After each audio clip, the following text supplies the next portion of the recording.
Hello साथियों, welcome to planet 4। आप सभी को प्लेनेट 4 विक्रम का नमस्कार।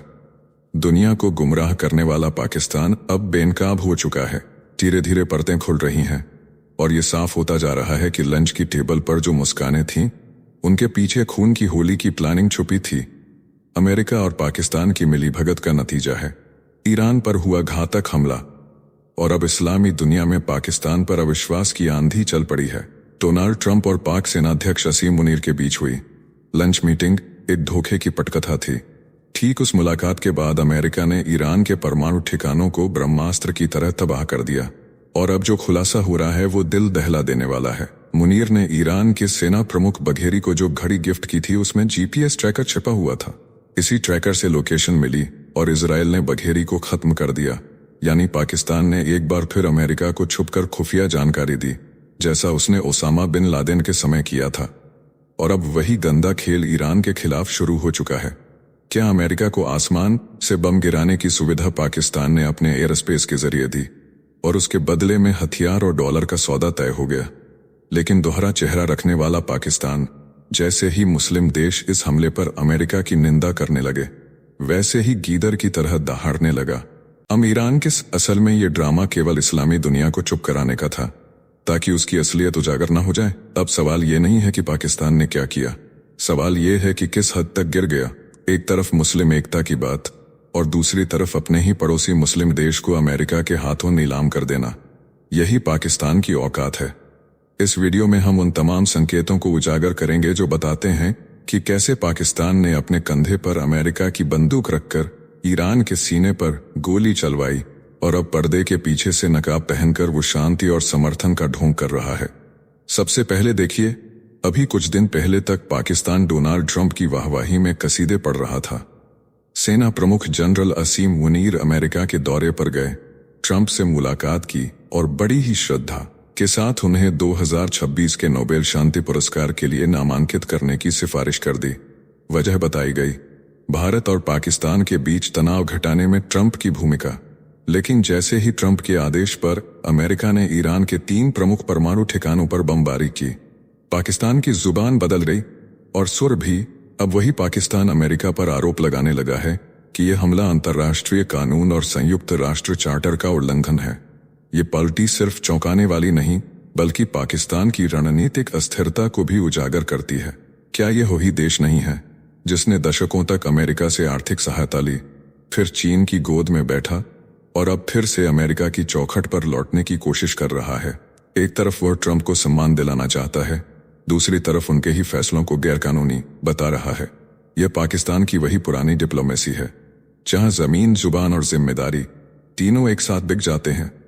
ईरान पर अमेरिकी हमलों के बाद जब पूरी इस्लामिक दुनिया उबल रही थी, तब पाकिस्तान को भी कुछ बोलना पड़ा।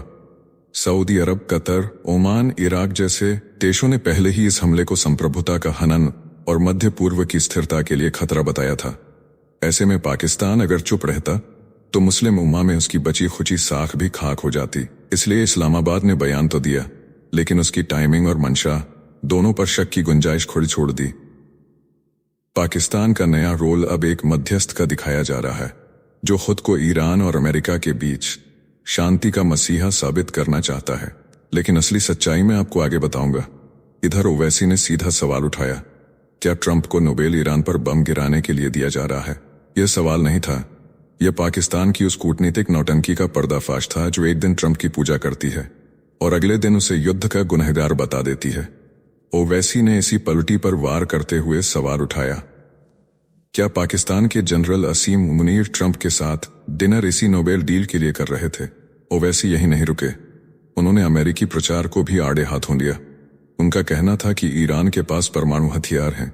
यह वैसी ही कहानी है जैसी पहले इराक में सुनाई गई थी, जहां अमेरिका ने वेपन्स ऑफ मैस डिस्ट्रक्शन का झूठ फैलाया और एक संप्रभु देश को तबाह कर दिया। यही स्क्रिप्ट लीबिया में दोहराई गई। अब ईरान को उसी पटकथा का शिकार बनाया जा रहा है। ओवैसी ने यह भी जताया कि यह हमले सिर्फ बमबारी नहीं, बल्कि इस्लामी दुनिया की अस्मिता पर हमला है, और पाकिस्तान इस अस्मिता की रक्षा के नाम पर सिर्फ बयानबाजी करता है। अब जरा समझते हैं पाकिस्तान का खेल। देखिए, ईरान पर हुए अमेरिकी हमले ने सिर्फ परमाणु ठिकानों को नहीं हिलाया, बल्कि पूरी इस्लामी दुनिया की सियासी आत्मा को झकझोर दिया। यह सिर्फ एक युद्ध नहीं था, यह पहले से तय और अंदर खाने पकी एक साजिश थी। और अब शक की सुई सीधी पाकिस्तान की तरफ घूम रही है। पाकिस्तान के इतिहास को देखें तो ये संदेह अकारण नहीं है। 2011 में जब ओसामा बिन लादेन एबटाबाद में मारा गया, तब भी पाकिस्तान ने यही कहा, हमें कुछ नहीं पता। लेकिन हकीकत यह थी कि अमेरिका पाकिस्तानी हवाई क्षेत्र में घुसा, ऑपरेशन पूरा किया और लौट भी गया, और इस्लामाबाद सिर्फ तमाशा देखता रहा। पाकिस्तान की जमीन पर घुसकर अमेरिका का ओसामा बिन लादेन को मार गिराना कोई मामूली बात नहीं थी। ये कोई हॉलीवुड की स्क्रिप्ट नहीं थी। ये रियल वर्ल्ड का वो गेम था जिसमें पाकिस्तान ने मास्क पहन रखा था। एक तरफ मुस्लिम वर्ल्ड से दोस्ती का, दूसरी तरफ गद्दारी का। सच ये है कि अमेरिका की सील टीम 6 बिना पाकिस्तानी सेना की सहमति के पाकिस्तान की गहराई तक नहीं पहुंच सकती थी। एबटाबाद के बीचों बीच मिलिट्री अकादमी से बस कुछ कदम की दूरी पर ओसामा का ठिकाना क्या पाकिस्तान को नजर नहीं आ रहा था? ये मान लेना खुद को धोखा देना होगा। असल में पाकिस्तान ने ओसामा को सालों तक अपने पास छुपा कर रखा। उसे अमेरिका के लिए मोहरे की तरह इस्तेमाल किया, जब चाहे बनाओ जब चाहे बचाओ। लेकिन जैसे ही अमेरिका ने दबाव बढ़ाया, डॉलर बंद होने की धमकी दी, वैसे ही पाकिस्तान ने हाथ जोड़ दिए और बोला, लो यही है तुम्हारा ओसामा। और फिर जो हुआ वो इतिहास है। अमेरिका ने ऑपरेशन कर डाला, लाश ले गया और पाकिस्तान वही पुराना स्क्रिप्ट पढ़ने लगा। हमें कुछ पता नहीं था। अमेरिका ने हमारी संप्रभुता का उल्लंघन किया है, लेकिन दुनिया जानती है कि पाकिस्तान की इजाजत के बिना अमेरिकी हेलीकॉप्टर वहां सांस भी नहीं ले सकते थे। सच तो यह है कि ओसामा को सबसे बड़ा धोखा अमेरिका ने नहीं, पाकिस्तान ने दिया था। और आज वही कहानी पाकिस्तान ने ईरान के साथ भी दोहराई है। पहले दोस्ती का नाटक, फिर अमेरिका से सौदेबाजी और फिर पीठ में खंजर। सवाल यह है कि और कितनी बार वो इस्लामी दुनिया को बेचता रहेगा, सिर्फ अपने फायदों के लिए। अब ईरान पर हुए हमले के बाद वही चुप्पी फिर दोहराई जा रही है। क्या इस बार फिर पाकिस्तान की एयर स्पेस अमेरिका के बॉम्बर्स के लिए खोली गई? जिस प्रकार लादेन को मारने के लिए अमेरिकी हेलीकॉप्टर को अंदर घुसने दिया गया, क्या पाकिस्तान ने जानबूझकर ईरान को चेतावनी नहीं दी? इन सवालों की जड़ उस लंच डिप्लोमेसी में है जो हाल ही में वॉशिंगटन में हुई। पाकिस्तान के सेना प्रमुख जनरल असीम मुनीर ने अमेरिकी राष्ट्रपति ट्रंप से मुलाकात की, वो भी खास निमंत्रण पर। लंच टेबल पर क्या तय हुआ यह कोई नहीं जानता, लेकिन कुछ ही दिनों बाद ईरान पर हमला हुआ। क्या इस शांति भोज में ईरान को धोखा देने का सौदा हुआ? क्या पाकिस्तान ने एक और इस्लामिक देश को केवल कुछ डॉलर और हथियारों के लिए बेच दिया? सूत्र बता रहे हैं कि अमेरिका और पाकिस्तान के बीच हथियार, ड्रोन और फाइटर जेट्स की नई डील पर चर्चा हो रही है। यानी ट्रंप की मेज पर जो खाना परोसा गया, उसमें कूटनीति की चाशनी और गद्दारी का जहर मिला हुआ था। पाकिस्तान फिर दोहरी भूमिका में दिख रहा है। जबानी उम्मा की बात करता है, लेकिन एक के बाद एक मुस्लिम देशों को अमेरिका के हाथों सौंपता जा रहा है। पहले ओसामा, फिर तालिबान के पीछे से वार, और अब ईरान के खिलाफ चुप्पी। ये पैटर्न अब साजिश की शक्ल ले चुका है। जरूरी नहीं कि पाकिस्तान ने हमले में सीधी भूमिका निभाई हो, लेकिन समर्थन के कई चेहरे होते हैं, जैसे एयर कॉरिडोर देना, इंटेलिजेंस साझा करना, या ऑपरेशन से पहले खामोश रहना, या गलत बयानबाजी करके दुश्मन को भ्रमित कर देना। अगर पाकिस्तान ने सिर्फ इतना किया कि अमेरिका को रोका नहीं, ईरान को चेताया नहीं, तो भी वह इस साजिश में भागीदार है। और यही चुप्पी इस बार फिर इस्लामिक दुनिया के लिए शर्मनाक अध्याय बन चुकी है।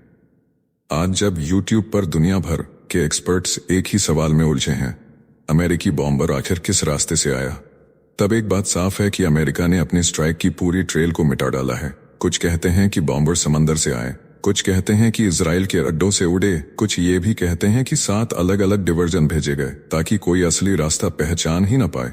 लेकिन इन तमाम थ्योरीज के बीच एक शक की सुई टिक कर वहीं पर अटकी है, पाकिस्तान। भौगोलिक दृष्टि से देखें तो पाकिस्तान की सीमा ईरान से बिल्कुल सटी हुई है। लगभग 900 किलोमीटर लंबी ईरान के जिन ठिकानों पर हमला हुआ, फोर्डो, नतांज और इस्फहान, वो पाकिस्तान के पश्चिमी मार्गों से बेहद सटीक दूरी पर हैं। अमेरिका के B-2 बॉम्बर्स को अगर बिना विरोध के, बिना किसी एयर डिफेंस से टकराए इतनी गहराई तक जाना था, तो उन्हें किसी न किसी भरोसेमंद एयर कॉरिडोर की जरूरत पड़ी होगी। और पाकिस्तान वही दरवाजा हो सकता है जो बंद दिखाया गया, लेकिन पीछे से पूरा खुला रखा गया। पाकिस्तान की तरफ से अब तक कोई स्पष्ट खंडन नहीं आया। न ये कहा गया कि उन्होंने अपनी एयर स्पेस बंद की थी, न ये दावा कि उनके राडार ने कुछ पकड़ा। ऐसे में सवाल उठता है, क्या पाकिस्तान ने जानबूझकर अमेरिकी विमान को रास्ता दिया? टेक्नोलॉजी, रडार, वायुसेना, ये सब तब बेकार हो जाते हैं जब हमला अंदरूनी जानकारी से प्लान हो। पाकिस्तान अगर अमेरिका को अपनी एयर स्पेस या इंटेलिजेंस के जरिए छिपा मार्ग दे चुका था, तो फिर यह हमला सिर्फ अमेरिका का नहीं था। यह एक साझा ऑपरेशन था जिसमें गद्दारी का सेंध पाकिस्तान ने लगाई। तेहरान अभी तक अमेरिकी हमलों के जख्म से उबरा नहीं था कि ईरान की सुरक्षा व्यवस्था को एक और चीर देने वाली खबर सामने आई। Top military commander Mohammad Hussein Bagheri की मौत में पाकिस्तान का हाथ, लेकिन इस बार गोली सीमा पार से नहीं बल्कि कलाई पर बंधी घड़ी से चली। मीडिया रिपोर्ट बताती है कि मई के आखिरी दिनों में पाकिस्तान के सेना प्रमुख असीम मुनीर ने बघेरी से मुलाकात की। उसी मुलाकात में उन्होंने उन्हें एक खास घड़ी भेंट की, जो एक डिजिटल गिफ्ट नहीं, एक डिजिटल साजिश थी। घड़ी में छिपा था जीपीएस ट्रैकर। 13 जून को इजरायली एयर स्ट्राइक में बघेरी मारे गए। हमला इतना सटीक था कि 2 डिप्टी भी साथ मारे गए। अब ईरानी सूत्र खोलकर कह रहे हैं बघेरी की लोकेशन, मूवमेंट और मीटिंग शेड्यूल सब किसी को पहले से पता था, और वो कोई और नहीं, वही मुनीर थे जो बघेरी की मौत के बाद अमेरिका के राष्ट्रपति ट्रंप से सीक्रेट मुलाकात कर रहे थे। व्हाइट हाउस में जो लंच हुआ उसमें इज्जत की प्लेट नहीं थी, उसमें ईरान के खिलाफ साजिशों की चाय परोसी जा रही थी। पाकिस्तान ने अपनी कूटनीति फिर से बेच दी। इस बार कड़ी के जरिए बघेरी को मरवा दिया, और इसके बदले में ट्रंप ने पाकिस्तान को 5th generation fighter jets, advance military technology और भारी भरकम आर्थिक सहायता देने का प्रस्ताव रखा। लेकिन सबसे चौंकाने वाला हिस्सा यह है कि इस डील के तहत पाकिस्तान अमेरिका को अपने एयरबेस और लॉजिस्टिक रूट्स तक एक्सेस देने को तैयार हो गया। यानी एक तरफ पाकिस्तान उम्मा की बात करता है, दूसरी ओर उसी उम्मा के सबसे बड़े सैन्य स्तंभ को धोखे से खत्म करवाता है। अगर मीडिया रिपोर्ट्स की यह खबर सच है तो जो मुल्क खुद को इस्लामिक वर्ल्ड का परमाणु रक्षक बताता है, वही मुल्क अब उनके जनरलों को जीपीएस गिफ्ट में देकर मरवा रहा है। यह सिर्फ एक हत्या नहीं थी, यह इस्लामिक विश्वास की हत्या थी। बघेरी और मुनीर की मीटिंग अब इतिहास में एक घड़ी की साजिश के नाम से याद की जाएगी। ईरान पाकिस्तान सीमा पहले ही काफी तनावपूर्ण रही है, आतंकवाद, तस्करी और अलगाववादी गतिविधियों से भरी, लेकिन अब बघेरी की मौत ने इस रिश्ते को खून में डुबो दिया है। तेहरान अब समझ चुका है कि खतरा सिर्फ अमेरिका इजराइल से नहीं है, असली जहर तो उसके पड़ोसी में पल रहा था, जो लंच के बहाने साजिशों का नक्शा बांट रहा था।